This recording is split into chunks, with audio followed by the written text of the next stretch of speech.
Hello everyone, welcome to Talent Battle. In this video, we will discuss about pseudocode round in Capgemini's recruitment test. So first of all, what is pseudocode? Pseudocode is an informal way of programming description that does not require any strict programming language syntax. Main aim of the pseudocode is to improve its readability without any programming language barrier. Some statements in pseudocode are written in plain English, whereas some statements in pseudocode can also be written in any programming language. To solve the questions based on pseudocode which are asked in any placement test, we need to have basic general coding knowledge such as functions, recursion, conditional statements, loops, etc. Let's directly solve some questions based on pseudocode which will improve our understanding in this regard.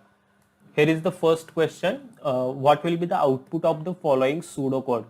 Pseudocode given is integer ABC. First of all, we are setting a value of B as 10. After that, for each A from 1 to 4, we are doing B is equal to B plus A.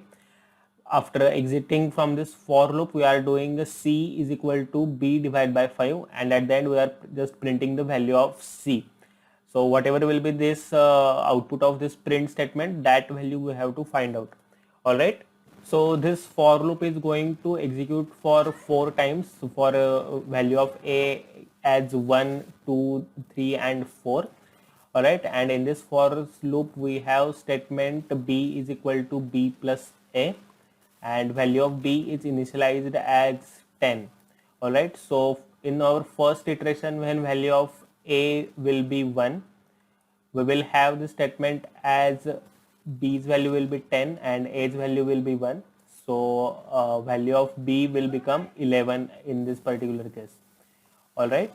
So in the second iteration, when value of A will be 2, in this case value of B will be 11, value of A will be 2. So overall value of B will now change as 13. In our third iteration, when value of A is 3, we will have our statement as B is equal to 13 plus 3. That value is 16. So value of B will be updated as 16. And in our last iteration, we will have B is equal to 16 plus 4. In this case, value of A is 4. So 16 plus 4 is 20. So value of B will be updated as 20 now. So after this fourth iteration, that is after value of A is 4, we are going to exit from this particular loop. And after exiting from this loop, we have this statement C is equal to B divided by 5. So now we have value of B as 20, and 20 divided by 5, that is nothing but 4. So value of C will be 4, and we are just printing that value here. So the answer for this question will be this B option, that is 4. Next question. What will be the output of following pseudocode for input A is equal to 2 and B is equal to 4? In this pseudocode, this fun function is given in which the parameters are integer A and integer B. Now within this function, this variable integer n is initialized to 0. After that, in this if condition, if B is less than 1, then we are returning n. In the else part, we are returning function of A plus B plus 2, comma B minus 2. Alright, so this recursive function call is made in this pseudocode, and whenever these kind of recursive function calls are made, it is always a good idea to draw the function frames and then manually solve the example. So in this case, we will draw function frame for the very first function. Alright, in this value of A is 2 and value of B is 4. Now in this first function, this B is less than 1 condition is not satisfied because value of B is 4. So we will not enter in this if part. So we have to execute this else part here. So else part is this return statement, that is return function of A plus B plus 2 and B minus 2. Okay, so if we substitute these values, A plus B plus 2 will become 2 plus 4 plus 2, that is nothing but 8, and B minus 2 value will be 2. So this next function call will be made. Now we will draw the function frame for this next function. In this function frame, value of a will be 8, value of b will be 2. After that, again this if condition is not satisfied, value of b is not less than 1. So we have to execute the condition in else part, that is return fun of a plus b plus 2. That is a plus b plus 2 value in this case is 12 and b minus 2 value in this case is 0. Alright, so this function call is made again. Now in next function, value of a is 12 and value of b is 0. So notice here that in this particular function, this if condition b is less than 1 is satisfied as value of b is 0. So that is why we will return n from this particular function. So we are going to return value of n value is 0. So we are returning 0 from this function to the earlier function. Alright, so the value of this fun 12 comma 0 in earlier function will now become 0. So we are in a way returning 0 from this particular function. So if we return 0 from this function to earlier function now, then here also this whole statement of fun of 8 comma 2 will become 0. Alright, so this in turns return 0. And that is why the output for this particular pseudocode will be 0 itself. So this A option is the right answer. Next pseudocode. In this pseudocode, this character array text is given, which is initialized to string test string. After that, two integer variables a and c are declared. Then one character variable ch is initialized to value t. Then our integer variable c is initialized to 0. Then this is important part, we are running one loop. In this loop, for each a from 0 to length of text, we are checking if text of a is equal to ch. Remember that value of this ch variable is t. So if text of a is equal to ch, we are incrementing the value of c. So that is why c is equal to c plus 1. This is all we are doing in this for loop. After exiting from this for loop, at the end we are checking if value of c is greater than 0. If it is, we are printing that value of c, otherwise we are printing 0. So in essence, all we are doing in this pseudocode is we are incrementing the value of c for each occurrence of t in the test string. Alright, because text of a has to be equal to ch, that is has to be equal to t if we have to increment the value of c. Now we know the letter t has occurred 3 number of times in this text character array. So that is why the value for c after the end of this for loop will be 3, and we are going to just print that value of c here, that is option B. Next question, what will be the output of following pseudocode? We are given 4 integers a, b, c, d. So I will just write these variables here, a, b, c, d. Value of a is initialized as 14, value of b is initialized as 15, and value of c is initialized as 16, and d is not initialized yet. Now we are checking if a is greater than 6. Now we know a value is 14, so 14 is definitely greater than 6, so we are entering into this condition. We are doing b is equal to c minus a. Now value of c is 16 and value of a is 14. So we are doing 16 minus 14 here. So value of b will be updated as 2. After that, if a is greater than c. Now we know value of a is 14, value of c is 16. So if 14 is greater than 16, we know this is not true. So we are not going to enter in this if condition. So we have to perform this else part now. In this else part, we are doing d is equal to b minus c. So value of b is 2, value of c is 16. So 2 minus 16, that is nothing but minus 14, and we are assigning this minus 14 value to d. So value of d will be minus 14, and at the end we are just printing this value of d. Remember that we are not going to perform this else condition part because we have already entered in this if condition. Okay, so all we have to do is just print the value of d now, and value of d in this case is minus 14. So we will be printing minus 14 here. So this A option is the right answer. Next question, what will be the value of t in the following pseudocode if A is 56 and B is 876?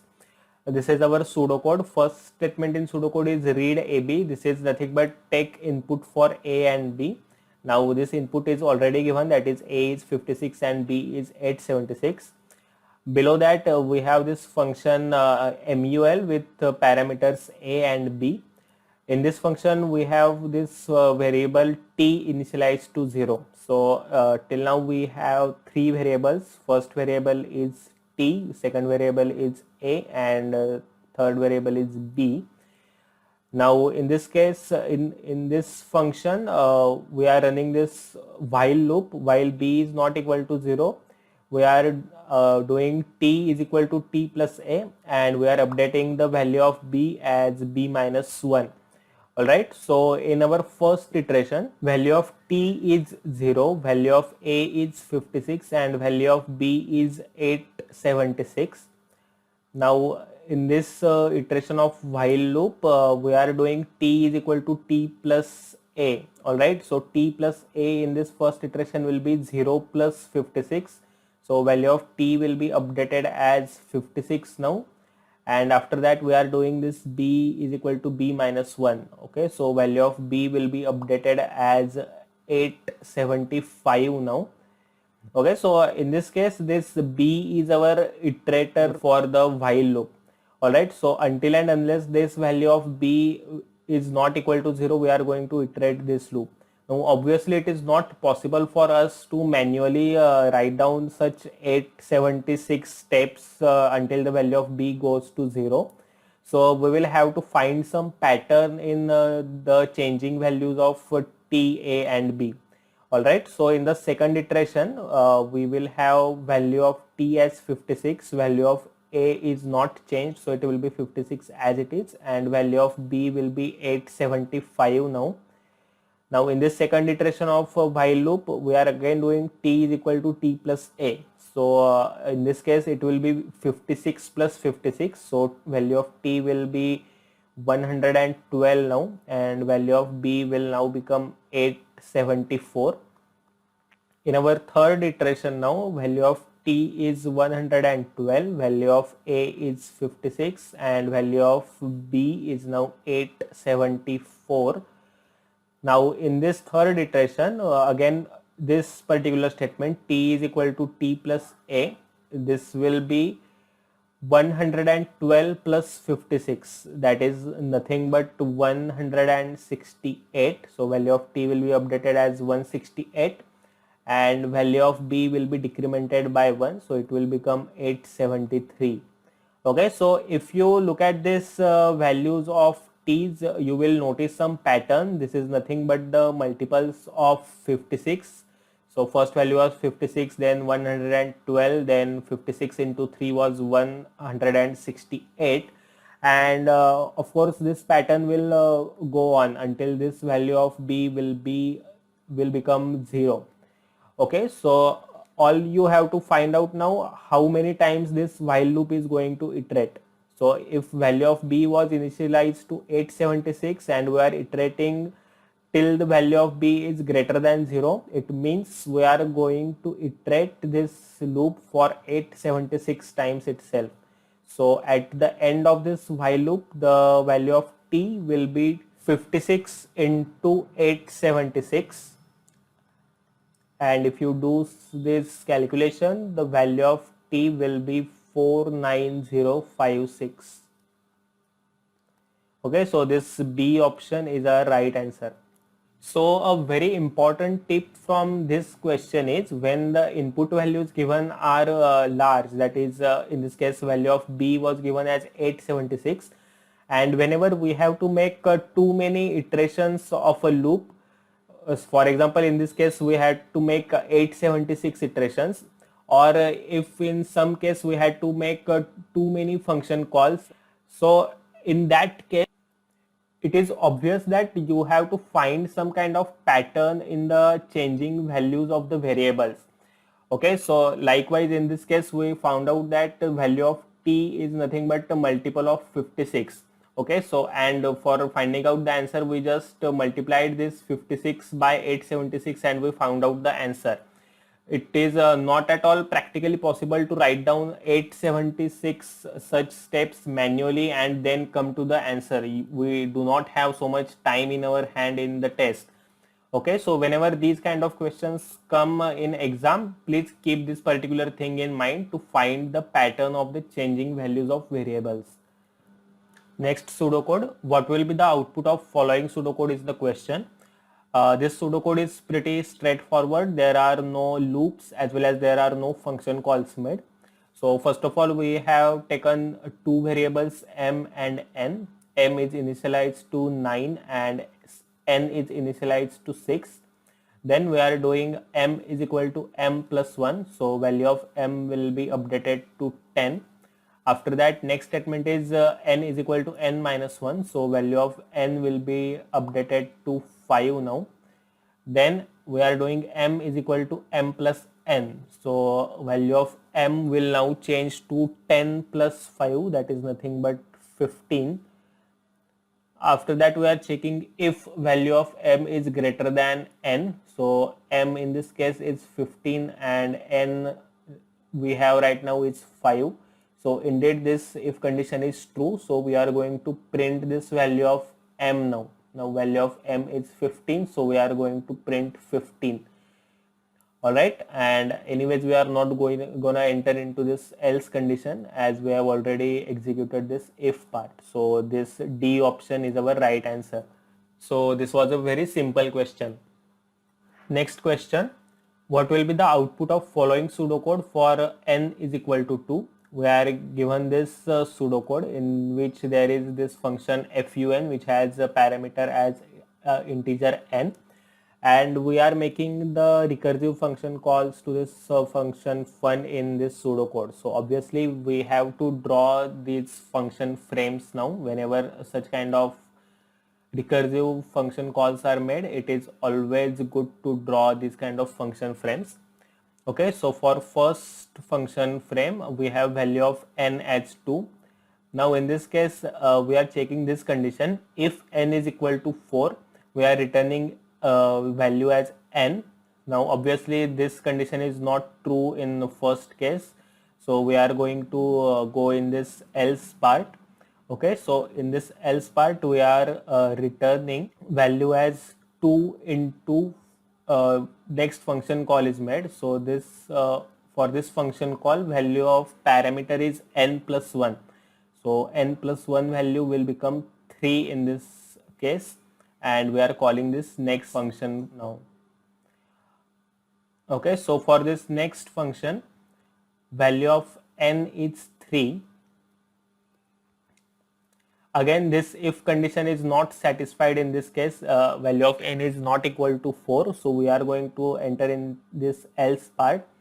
In this else part we are returning value as 2 multiplied by function of n plus 1. Now n plus 1 value will be 4 in this case, so we are going to call this function again. Okay, so for next function value of n is 4. Now in this case this if condition will get satisfied, value of n is indeed equal to 4. So we are going to return the value of n which is 4. So we are going to return 4 to the function call made here.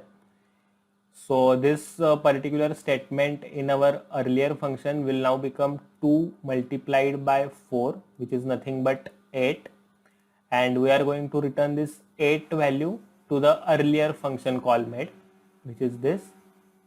Okay, so this statement 2 multiplied by function of 3 is will be replaced as 2 multiplied by 8, which is nothing but 16, and we are returning this 16 value to our answer. Okay, so this option A is our right answer. Next question, what will be the output of following pseudocode for input 4? Now in this pseudocode again one function is given, function name is sum, and it is taking parameter as a int num. Now in this case this if condition, we are checking num is not equal to 0, and if this condition is true, we are going to execute this statement, that is return num plus num multiplied by sum of num minus 1. Okay, so this recursive function call is made here. So by now we know that whenever these recursive function calls are made, it is a good idea to draw function frame. So in this first function frame, value of num is 4. Okay, because we have our input as 4, so value of num is 4. Now this particular condition, that is num is not equal to 0, will hold true here because 4 is not equal to 0. So we have to execute this statement, that is return num plus num multiplied by sum of num minus 1. Okay, so value of num in this case is 4. So 4 plus 4 multiplied by next function call, that is sum of num minus 1 is 3. Okay, so this function will get called again. Now in this case value of num will be 3. So we are drawing this next function frame with num value as 3.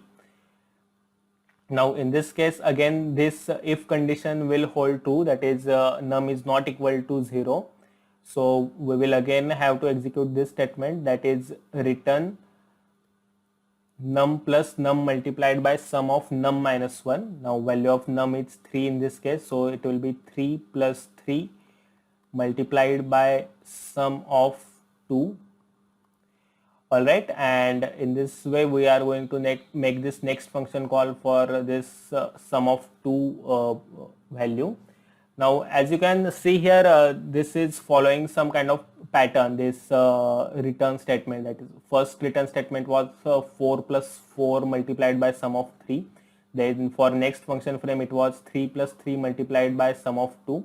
So as you can guess, for next function frame, when value of num will be 2, it will be 2 plus 2 multiplied by sum of 1. And after that for next function frame it will be 1 plus 1 multiplied by sum of 0. And for next function frame, when value of num will be 0, because we are calling this sum function now with the parameter passed as 0. So whenever this value of num will be 0, we are going to execute this else part of the condition, that is return value of num. So from this next particular function, after this function call, this return num statement would be executed in next function frame where num value would be 0. So this 0 will get returned to earlier function call. So this earlier function call will now become 1 plus 1 multiplied by 0. Okay, so 1 plus 1 multiplied by 0, this value is nothing but 1. So to earlier function call, value 1 will get returned. So now in this particular statement, that is 2 plus 2 multiplied by sum of 1, this statement will change as 2 plus 2 multiplied by 1. So this value is 4. So 4 value would be returned to the earlier function call. Okay, so earlier function call, which was 3 plus 3 multiplied by sum of 2, will now get changed as 3 plus 3 multiplied by 4. So this value is nothing but 3 plus 12, and it is 15. So 15 would get returned to earlier function call, which is this function call. We are returning value 15. So this very first function will have to execute this statement now, that is 4 plus 4 multiplied by 15. and this value is 4 plus 60. This is nothing but 64. Alright, so this first function will return 64. So this C option is our right answer. Next question, what will be the output of following pseudocode? Now in this case, in this pseudocode, we have given these three integer variables n, beg and end. Now this beg value is initialized to 5, end value is initialized to 7, and sum value is initialized to 0. Now in this case, we are first of all checking if this beginning is greater than end. Now beginning value is 5 and it is not greater than 7, so we are not going to execute this statement. So we will go into this else part now. Okay, so in this else part we have this for loop. In this for loop we are iterating through when n is equal to end till n is greater than or equal to beginning, and we are decrementing the value of n.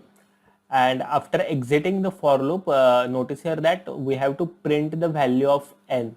So this particular statement in our for loop, that is sum is equal to sum plus n, this holds no significance as far as our output is concerned, because we are nowhere using this updated value of sum. So even if we don't focus on the value of sum, it is okay. All we have to focus is on the value of n.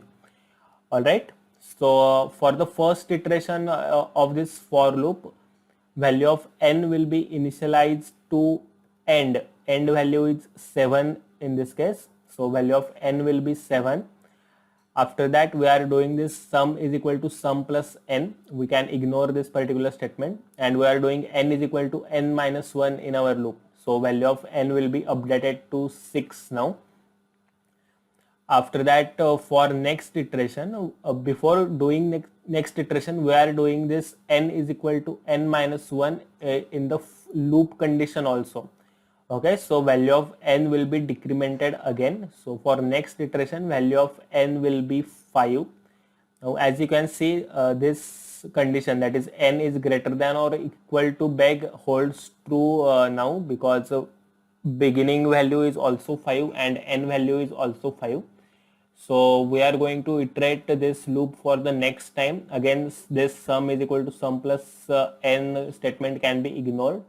And now we are doing this n is equal to n minus 1 statement. So value of n will now become 4. Now after that, we are again going to do this n is equal to n minus 1. Okay, so value of n will become 3 for the next iteration. Now as this condition, that is n is greater than or equal to beg, will not hold true now, because value of n is 3 and value of b is beginning is 5. So this not holds true. So that is why we have to exit from the loop in this case, and after exiting we are just printing the value of n, and as we know value of n is 3. So this D option is our right answer. Now the important tip from this question was, whenever this kind of pseudocode is given, first of all read the whole pseudocode. Alright, in this case we found out that at the end we just have to print the value of n. So this particular statement where we were updating the value of some variable, we decided that this statement is not at all important for us, and we just focused on this variable n. So solving of this question became significantly easy.